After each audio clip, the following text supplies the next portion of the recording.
Malignant individuals and groups use various methods to try and force their targets into submission. Each method attempts to induce its own distinctive psychological deterrent. Some try to arouse shame. Others try to instill a sense of helplessness and dependence. Others are designed to create intense confusion, but the aim is always the same: to train targets to doubt their own judgment and stop them thinking for themselves. Manipulators can then gradually impose their rules they can change any time they like, which the target will come to accept without question. Manipulators can also isolate the target away from the people who could help them escape. Targets are taught to despise or even fear these potential sources of support, leaving them truly cut off. In healthy families, as they develop, infants learn to take progressively larger steps. They risk longer, unaccompanied explorations of their world, where they encounter some nice things and some not so nice things. Secure in the knowledge they can return to safety if they feel overwhelmed, they learn to cope with the bad and enjoy the good. Their self-reliance increases, and their world expands. Targets of manipulative groups experience this developmental process in reverse. They learn to take smaller steps. They're discouraged from engaging with the outside world, which is portrayed as hostile and dangerous. They're taught that good only exists within the group. Their self-reliance decreases, and their world shrinks. Piece by piece, they surrender their autonomy and succumb to increasing supervision. When faced with dilemmas, they learn not to trust their own reasoning, but to seek advice, direction, and permission from the group. They'll be instructed to do things that arouse great anxiety and distress, even heartbreak, like demonizing good people and shunning loved ones who disagree with the group. They'll be told they need to be brave and not give in to these misguided emotions. The group is their real family. But their emotions aren't misguided. The pain they feel is evidence of their humanity, their abiding sense of fairness, compassion, and justice. But these qualities are antagonistic to groups who seek one thing from their targets: compliance. And targets will be repeatedly forced to choose between being loyal to the group and being true to their humanity. That choice is perhaps never more stark than when a target becomes aware that a child from the group has made an allegation of sexual abuse against another member. Is the target's first thought for the child's welfare or the group's image?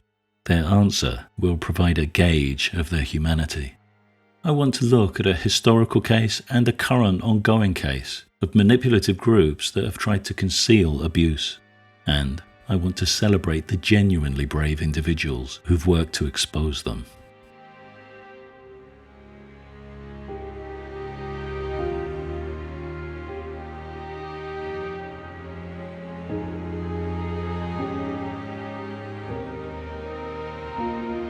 In 1968, in California, Christian minister David Berg founded the group Teens for Christ.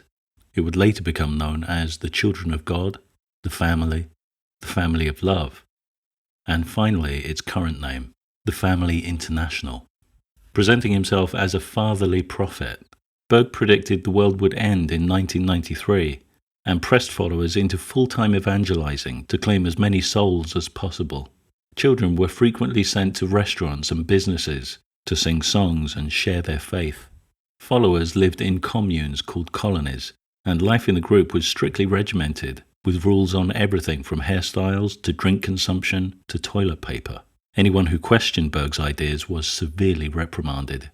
Berg, who called himself Mo, short for Moses, was a reclusive figure, assisted by his wife, Karen Zerby, who declared herself a queen and renamed herself Mama Maria. Berg communicated his ideas, his commandments, his dreams, and professed revelations to the group through sensationally headlined letters called Mo letters.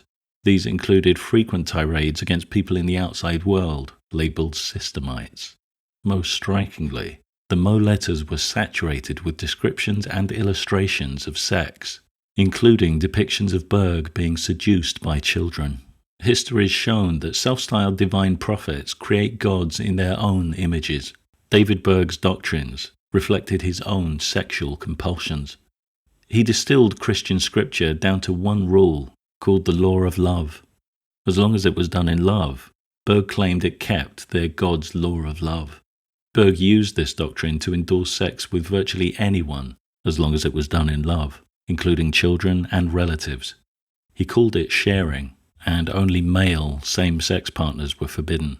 Berg encouraged his followers to send him sexually explicit home movies. He especially enjoyed videos of erotic dancing. In one film from family members in Greece, 20 adults and children performed strip teases to the strains of Richard Clayderman and Mantovani. Berg also used the videos to handpick child brides. Amy Bril, who escaped the group after her father's suicide, said she was transported to Berg's secret residence and married to him at 13, following her performance in a striptease video. In the early 1970s, Berg introduced religious prostitution, quaintly rebranded flirty fishing, or FFing. He asked female members if they were willing to be nailed, like the biblical character Jesus was nailed to a cross, and sent them out to seduce strangers. In a Mo letter called The 7 F's of FFing, he outlined the various ways these strangers, called fish, could serve the group. Some would simply fund the group with sex payments. Some would become members. Some, in positions of power, could even provide political backing. In 1975, after flirty fishing a local hotel worker in Tenerife, Berg's wife, Karen Zerby, gave birth to David Moses Zerby, nicknamed Davidito, who Berg treated as his own son and successor. The couple documented every aspect of the boy's life in a book called The Story of Davidito, which Berg presented as a guide to raising children. It became a record of Davidito's sexual abuse. Photos of him in his first 3 years were captioned with sexual insinuations, suggesting he had a come-hither look and enjoyed threesomes. A chapter called My Little Fish showed him in multiple sexual acts with one of his nannies. Following Berg's doctrines and personal example, abuse was widespread within the group. Verity Carter, who escaped the group at 15, described it as hell on earth. She reported being abused from the age of 4 by various members, including her father, who was convicted. Author Natacha Tormey, who escaped at 18, also reported being abused from the age of 4 by a man called Uncle Clay, who persisted even when she was down with a fever. Peter Frouman reported being abused at 11 by a woman of 28 in front of an approving audience that included his mother. Because sex between adults and minors had been normalized, it didn't seem like abuse. Sylvia Padilla raised 7 children in the group. Aside from being pressured into sex with other members and into prostitution, Sylvia eventually discovered the abuse her children suffered. Of her first 4 children, the 2 youngest, Victoria and Miriam, reported being pushed to perform strip teases in their early teens. The second oldest, Debbie, was molested between the ages of 9 and 12 by a member living at their home. On discovering the abuse, Sylvia threw him out, but when Debbie was 15, group leaders began molesting her. Debbie had been prepared to fend off ordinary members, but she said rejecting leaders felt impossible. Sylvia's oldest child, Shuli, didn't make it out of the group alive. At 15, she contracted lupus, an autoimmune disease that turns the body against itself. Members were encouraged to shun worldly medicine, but for a while Shuli accepted drug treatment. To distract herself from the pain, she liked to read books. But books were forbidden. Shuli decided to write to Berg himself to ask if it would be okay for her to read. In his public reply, Berg insinuated that the lupus was her punishment for reading. Eventually, feeling guilty and inadequate, Shuli discontinued her medication. She died aged 17. Berg later published a dream in which he met Shuli in heaven and was seduced by her. A graphic depiction of their sexual encounter followed. Shuli's grieving siblings were enraged. From the start, David Berg presented himself as a revolutionary, here to turn the world upside down, emulating Jesus. From this swaggering self-assessment, we should expect to see an individual boldly asserting himself into the public arena, fearlessly preaching his message to the masses, openly challenging the authorities of his time with unwavering conviction. But Berg was a make-believe revolutionary. He kept his doctrines secret within the safe confines of his devoted group, taking great efforts to hide them from outsiders. This included multiple purges, in which the group was told to edit or destroy sexually explicit publications like the Djeitko book. Members were threatened with excommunication for non-compliance. Some letters were preemptively labelled bar pub, meaning burn after reading publication. Group representatives denied all accusations of abuse. When questioned about the Padilla family's allegations, a group spokesman called Solomon rejected them outright with 4 key denials. Denial number 1, he said no one told members to share themselves sexually. But in a Mo letter called One Wife, couples who didn't share were accused of failing to put the larger family first. Berg warned that their God would only take the willing and abandon the rest. Reluctant members were told they must have a demon inside them, or that they didn't love their God enough. Escapees have reported having to follow sharing schedules created by leaders to ensure everyone shared with everyone else. The fact is, members were routinely told to have sex with other members and coerced if they resisted. Denial number 2. Solomon claimed flirty fishing was never synonymous with sex. He said it could simply mean going to a bar or a park and talking to someone about Jesus. In fact, flirty fishing was synonymous with prostitution, as illustrated by Berg's synonyms for flirty fishers: God's whores and hookers for Jesus.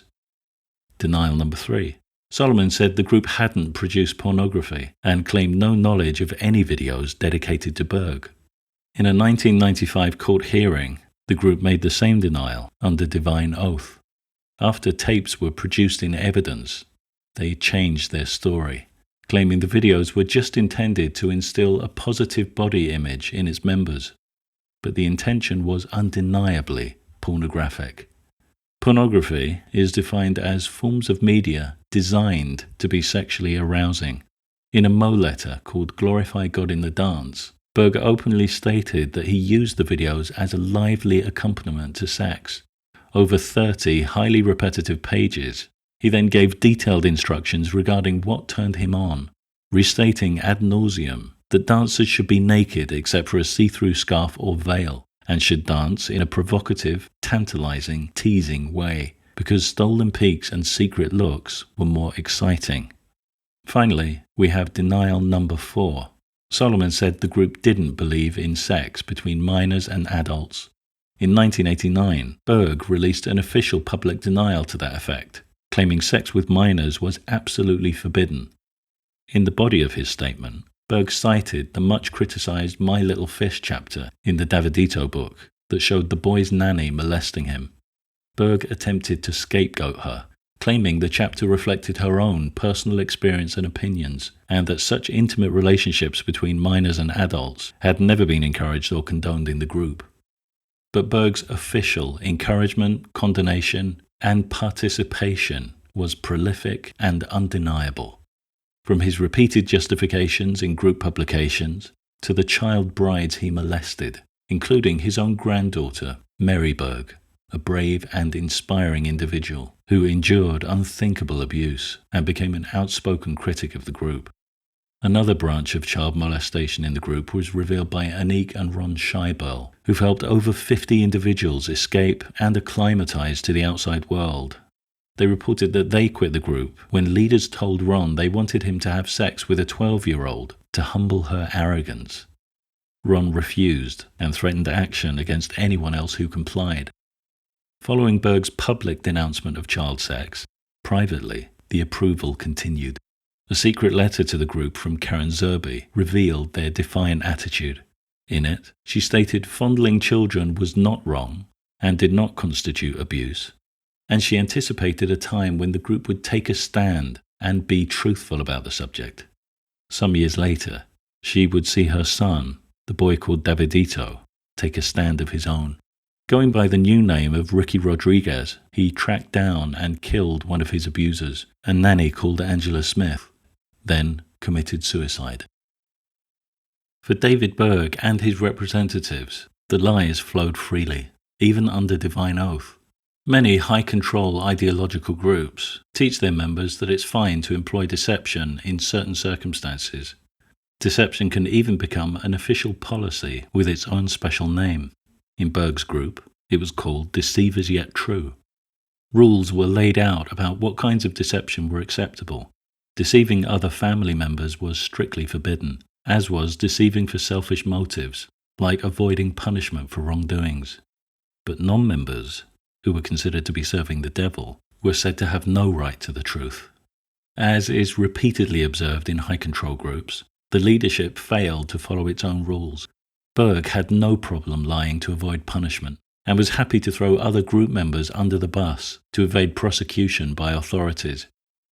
And in her book, Born into the Children of God, Natacha Tormey revealed a twisted way in which children were trained to break the rule of always telling the truth to family members. When she was 4, some adult members came to interview the children separately, asking if anyone had touched them in a bad way. Although Natacha had been abused by a man called Clay, her instincts prompted her to lie and say no. The next morning, it was revealed that the interviews had been a test of the children's loyalty to the group. A girl called Samantha, who reported being abused, was then publicly forced to eat soap and wear a cardboard sign saying, "I am on silence restriction for telling lies. Please do not speak to me." The message to the children was clear. Don't tell anyone you were abused. The most effective way to conceal child abuse is to ensure the children never make any allegations, not even to those they're taught to trust. When an allegation is made, other cover-up tactics are required.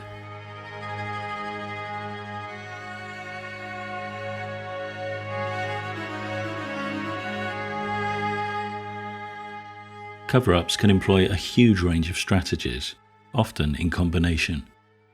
Sometimes allegations can be buried before they become public. Accusers can be bribed and/or threatened, a method employed by the Catholic Church to cover up child molestation by its clergy. Sometimes damning evidence can be altered or destroyed, as Berg's group tried to do. Once an allegation's been made public, other strategies come into play, including various forms of denial. The accused can simply lie and deny the allegation flat out.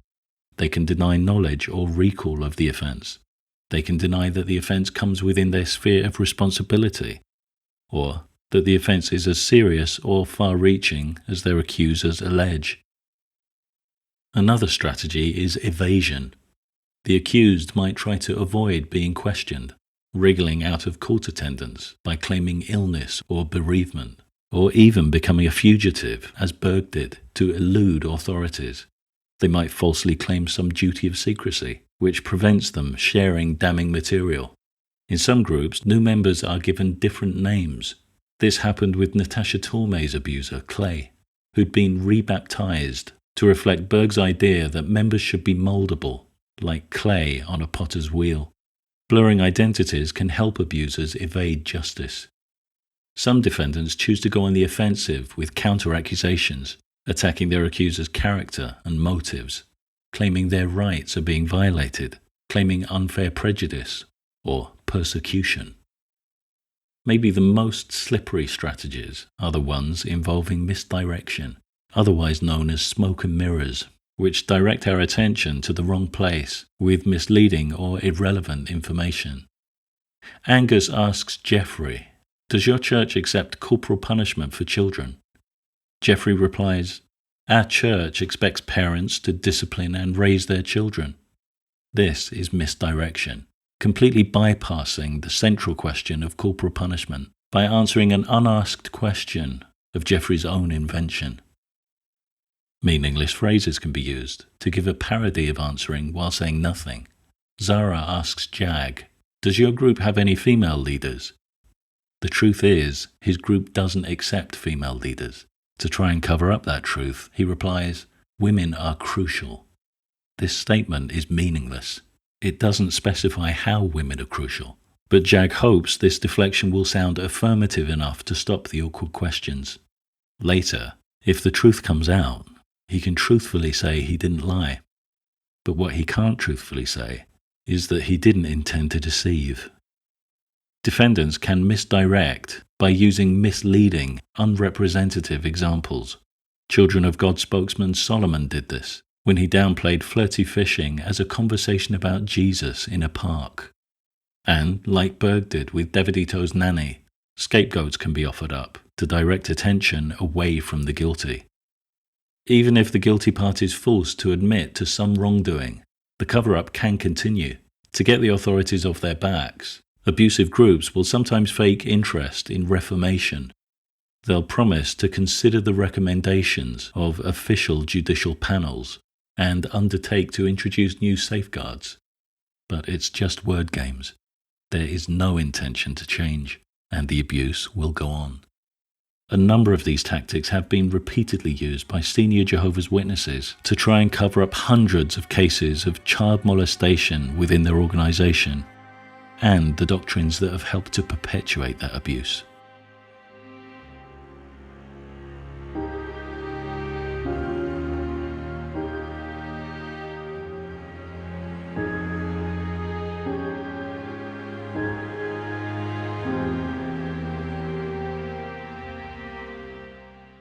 Denial is nothing new to the leaders of the separatist Christian group, Jehovah's Witnesses, whose religious symbol is a watchtower. Any religious group in the habit of predicting the end of the world inevitably becomes practiced at cover-up techniques when their prophecies fail, as they invariably do. For the children of God, Armageddon was predicted to arrive in 1993. For Jehovah's Witnesses, numerous termination dates spanning over a century have come and gone, including the year 1975. Like David Berg, the Jehovah's Witness leadership, known as the governing body, produces a range of publications to convey their ideas, including their magazines Awake and The Watchtower. Those publications heavily pushed the 1975 end-time prediction. The year was derived using biblical chronology to calculate the date of the supposed first human, Adam, at 4026 BCE, then adding 6,000 years, the allotted time for humanity's existence. According to the governing body, at the end time, only members of Jehovah's organization would qualify for eternal life. The rest would be annihilated. In 1969, Awake magazine told young people they needed to face the fact they would never grow old in the present system and never fulfill any career the world had to offer. In the previous year, the Kingdom Ministry publication urged members to get into pioneering ministry for the organization, telling them there were only about 90 months left before human existence was completed. In 1974, the publication then applauded members who had sold their homes to devote themselves to pioneering, remarking that it was a fine way to spend the short time remaining before the wicked world's end. The Armageddon prediction changed many lives. Witnesses gave up opportunities in education and business. Insurance policies were cancelled. Some put off having children. What was the leadership doing? Buying new property. In the early part of 1975, humanity's final year, the organization bought the 15-story Towers Hotel in Brooklyn. While they were encouraging and praising huge sacrifices among their flock, they were expanding their real estate. When 1975 passed without incident, the governing body went into denial. In July 1976, they said witnesses who'd put off or neglected things they otherwise would have cared for had got it wrong. It was their own fault for thinking biblical chronology revealed a specific date. So, to excuse its own blunders, the governing body scapegoated all the witnesses who'd been guided by its blunders. It also altered evidence. In the 1968 edition of its publication, The Truth That Leads to Eternal Life, it quoted a prediction made in 1960 by former US Secretary of State Dean Acheson that in 15 years' time, i.e. 1975, the world would be too dangerous to live in. But in the revised 1981 edition, the specific time frame of 15 years was conspicuously replaced with the word soon. In recent years, the governing bodies come under scrutiny for another cover-up, this time regarding child sexual abuse. The hypocrisy of this cover-up is as brazen as it gets. In a barrage of articles in Awake magazine, The governing body has repeatedly pointed a sanctimonious finger at the Catholic Church for its institutional cover-up of child molestation by its priests, noting the long-term, often permanent damage done to the child. These articles cast the governing body as a champion of children. A 2011 article correctly reported that abuse by priests was ignored because of loyalty to the absolute authority of the Catholic Church. It neglected to mention that loyalty to the Jehovah's Witness governing body, which exercises vastly greater control over its flock, has had the same silencing effect. A 1993 article accused the Catholic Church of compounding the initial sexual abuse with a second, more painful psychological abuse, the abuse of failing to listen or take accusations seriously, and only protecting abusers. A 1990 article accused the Catholic Church of hushing up cases and taking no significant disciplinary action. But people in glass watchtowers really shouldn't throw stones. As I'll be showing, the Jehovah's Witness organization is also guilty on every count. The problem of child abuse isn't exclusive to any group, but it can become entrenched in groups that put up obstacles to justice. One obstacle the Jehovah's Witness governing body shares with the Catholic Church is its preening concern for reputation. Valuing public image over the welfare of their members has led both organizations to focus their energies on hiding their shame rather than tackling the abuse. But the Jehovah's Witness leadership has erected other special obstacles. Through a combination of maladaptive doctrines, it's created an organization that enables molesters and exiles their prey. One doctrine that protects molesters is something called the two-witness rule. Based on passages from Deuteronomy and 1 Timothy, the two-witness rule demands that congregational leaders, called elders, have to hear the testimony of at least 2 witnesses to convict an abuser. Obviously, the private nature of child sexual abuse renders this condition extremely improbable. In the absence of 2 witnesses, a confession is required from the abuser. If no confession is made, the matter is considered to be in the hands of Jehovah. So, all abusers have to do to enjoy a life of carefree child molestation is make sure they're not seen and decline to confess. This astounding leniency in favor of the abuser isn't always evident with other offenses. Shepherd the Flock of God, a judicial guidebook for elders, gives a hypothetical case in which a married man is observed to stay overnight at the house of his secretary, but denies committing adultery. Despite the fact that there are no witnesses to adultery and no confession has been obtained, it's claimed that there's strong enough circumstantial evidence of sexual impropriety to warrant judicial action, and even allow the wife to divorce and remarry, which is a rare privilege among Jehovah's Witnesses, who generally equate remarriage with adultery, based on Matthew 19, verse 9. So, for adults, just seeing someone go in and out of a house is enough to establish adultery. Meanwhile, abused children need multiple witnesses or a confession, otherwise, case closed. The governing body likes to project the image of an organization beyond reproach. To maintain this illusion, congregations are instructed to shun individuals regarded as troublesome, including close relatives. This is based on a line from 1 Corinthians, "Remove the wicked man from among yourselves." This doctrine might seem perfect for ridding the organization of abusers. Instead, it repeatedly works to expel the abused. There are 2 main paths to getting shunned. The voluntary path is disassociation. Here, the person quits the organization, making a formal declaration of departure.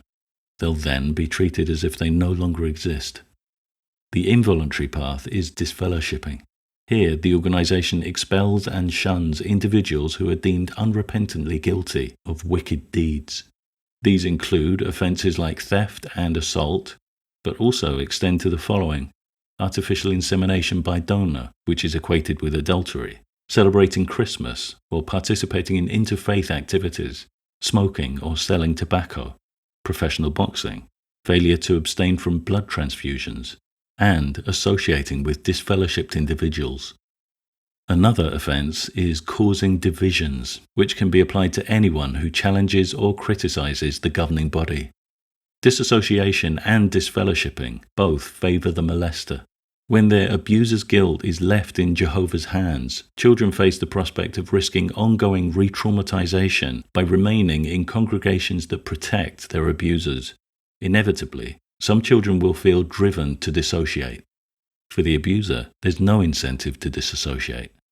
So, disassociation works in the abuser's favor. The threat of disfellowshipping has been repeatedly used to silence allegations. Washington resident Erika Garza initially confided to her father about her sexual abuse, perpetrated by his best friend. As an elder, he'd been instructed never to call the police. But when the organization took no action, Erika said she'd go to the police herself. Her elders said if she did, she'd be disfellowshipped and condemned by Jehovah. Despite this, she went ahead, and her abuser was charged and convicted on 4 counts. Erika and her supportive family were shunned. Child safety advocates also get disfellowshipped for speaking out. Barbara Anderson was a Jehovah's Witness for 43 years. In the 1990s, working as a researcher at the Watchtower headquarters in New York, she found files containing hundreds of accusations against male and female members, along with evidence that the organization had privately settled numerous expensive abuse lawsuits. After discussing these facts in a 2002 Dateline NBC News report, she was disfellowshipped. She said she was later told thousands of members had left the religion following the report, and that she'd been blamed for their annihilation in the coming Armageddon. While abused children and their advocates are threatened with disfellowshipping merely for seeking the justice their organization fails to provide, for the shrewd abuser, the threat of disfellowshipping is non-existent. In 2002, BBC's Panorama reported the case of Ian Cousins, who confessed to elders that he'd molested one of his daughters. Their response? He was instructed to apologize, sent home with the daughter he molested, and the congregation was informed that he'd been reproved for an unspecified wrongdoing. Incredibly, that was it. This is the organization that accused the Catholic Church of taking no significant disciplinary action. Unsurprisingly, with no consequences to constrain him, Cousins continued molesting his daughter. When she moved out to escape the abuse, he turned on his other daughter, Alison. Like her sister, Alison said she informed an elder of the abuse, but was accused of lying, even though they had access to his previous confession of abuse. Eventually, she told elders unless they did something, she'd call the police. In the following police investigation, Alison learned of her sister's abuse and her father's confession. The Panorama report noted, when he confessed to congregation elders, Cousins got a mild rebuke. When he confessed in court, he got 5 years in jail. In 2015, another abused individual explained how the organization rationalizes its rejection of secular authorities in abuse cases. Testifying anonymously to the Australian Royal Commission into Institutional Responses to Child Sexual Abuse, she recounted being threatened with disfellowshipping if she called the police by an elder who quoted 1 Corinthians 6, verse 1-8, which forbids taking brothers to court. The commission heard evidence that the organisation had kept records of 1,006 alleged abusers in Australia since 1950. None of them reported to the police. I'll be exploring the Royal Commission's investigation in a future video. Apparently, this scriptural justification doesn't extend to all crime. In 2016, a letter to the elders regarding their kingdom halls, their places of worship, stated that theft and vandalism should be promptly reported to the local authorities. It explains, when property damage occurs, quick action can go far in preventing further damage. Is that sentiment any less true of damage to children? Are children less important than property? By its actions, the organization reveals its true values. Jehovah's Witness literature repeatedly plays on wolf and sheep imagery, comparing non-witnesses and ex-witnesses to oppressive, wicked wolves, intent on attacking a pure and vulnerable flock. In reality, the doctrines of the Jehovah's Witness leadership systematically protect the wolves inside the organization, while forcing the sheep out of the flock. Is it plausible that a benevolent, superintelligent divine being would create such a glaringly flawed system? Or does this ugly mess have distinctly human fingerprints all over it? It's disorientating enough when survivors of child abuse get shunned by an organization that claims to champion children, but they're hit by another curveball when the organization's representatives refuse to admit that it practices shunning. Whether it's in news interviews, in door-to-door preaching, or in court hearings under divine oath, when the subject of shunning comes up, witnesses repeatedly go into cover-up mode. Suddenly, this strictly enforced doctrine gets misrepresented as a matter of personal choice. Some witnesses even play the prejudice card, complaining that the term shunning evokes unwelcome stereotypes. The organization's subterfuge regarding shunning extends to its website, jw.org. In its FAQ article, "Do Jehovah's Witnesses shun former members of their religion?" it even dodges its own question. The article says baptized witnesses who've drifted away or no longer preach are not shunned. This is a misleading example. The organization doesn't classify these individuals as former members. They're called inactive members, or faders. To become former members, they'd have to disassociate or get disfellowshipped. Then they would be shunned. The article claims if a man is disfellowshipped and his wife and children are Jehovah's Witnesses, normal family affections and dealings continue. This is another misleading example. Relatives living in the same household are considered a special case, in that the organization allows a degree of association. What the article neglects to mention is that if disfellowshipped family members ever move out of the house, barring necessary family business, they can be shunned like any stranger. As the organization comments, with apparent relish, if the disfellowshipped or disassociated one is a relative living outside the immediate family circle and home, it might be possible to have almost no contact at all with the relative. The truth is, witnesses are told to avoid all normal contact with disfellowshipped relatives, including text messages and emails, and not to look for excuses to associate with them. Witnesses who maintain unnecessary association with disfellowshipped relatives can be disfellowshipped themselves. How does an organization that claims to represent the truth justify its deliberate use of deception to conceal the sexual abuse of children and the doctrine of shunning to which many of those abused children are then subjected? Jehovah's Witness literature claims all lying is bad and quotes biblical passages denouncing lies as detestable to Jehovah. But like David Berg, the organization gives itself license to deceive.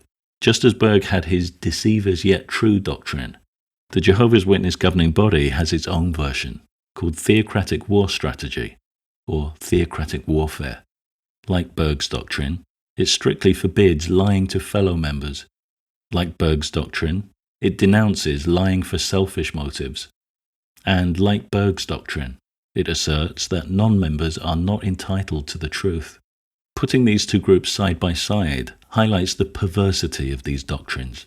Here we have two groups who would each accuse the other of false teaching, but wouldn't consider them entitled to know the truth. Both groups claim their own brand of deception is fine, while the other group's is wicked. They're mirror images, each accusing the other while exonerating themselves. This is the absurdity that results from the hypocritical systems of supremacist groups who judge others on standards they themselves decline to follow. The governing body of Jehovah's Witnesses claims deception is only used to prevent harm or persecution. But does covering up child abuse qualify as preventing harm or persecution? The problem becomes clear when we bring back the Catholic Church. If the governing body wants to defend its cover-up on the grounds of preventing harm or persecution, it has to accept the same defense from the Catholic Church over its cover-up. More to the point, if it rejects that defense from the Catholic Church, it has no defense itself. Another hypocrisy regarding the Catholics concerns the guilt trip Jehovah's Witness elders repeatedly use to stop children reporting their abuse to the authorities. Children are told they'll bring reproach on Jehovah's name. But in its many criticisms regarding Catholic child abuse, did the governing body reproach their God? No, it reproached the Church, the Pope, the clergy, the humans who allowed it. Likewise, when cases of child abuse by Jehovah's Witnesses emerge, no one's reproaching Jehovah. They're reproaching the organization. the governing body, the elders, the humans who allow it. Telling children they'll bring reproach on Jehovah isn't just emotionally abusive, it's a lie. The organization's cover-up regarding shunning also fails to qualify as preventing harm or persecution. It does put the organization in a very unattractive light, but it's an accurate light. The abusive nature of shunning is something the organization itself unwittingly acknowledged in a 2013 Awake article about the silent treatment. It noted with disapproval how some people use the silent treatment to punish or to manipulate others into compliance. It even asked readers if that was really how they want to treat people they love. That question can be thrown right back at the governing body in regards to shunning. The Jehovah's Witness organization is a group wrestling with huge internal contradictions, wanting to project a pure, morally clean image to an outside world it despises, and in the process, neglecting and abusing its own members in the most callous, heartless ways.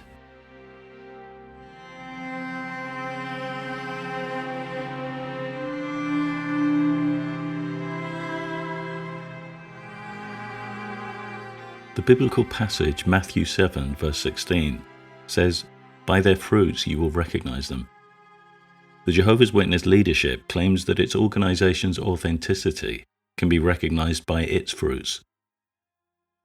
It asserts that any religion unable to unite its devotees cannot have the key for uniting humankind, and it claims that the fruits of peace and harmony found within its organization is proof that it has the key. Any group that routinely expels individuals who criticize or challenge it will eventually be left with a pool of uncritical, compliant followers. That isn't the same as uniting your devotees. To unite means to bring together, to eradicate divisions. Eradicating people, as the Jehovah's Witness organization does, only proves its inability to unite them. Silence does not imply peace and harmony. Silence can be pregnant with anguish. For children whose desperate reports of abuse are repeatedly dismissed as lies, and who are threatened with expulsion for the sin of tainting their religion's false image of pureness, there is no peace or harmony. David Berg and the Jehovah's Witness leadership had opposing views on sex with children, but both groups became a sanctuary for molesters. In Berg's case, his doctrines actively condoned abuse.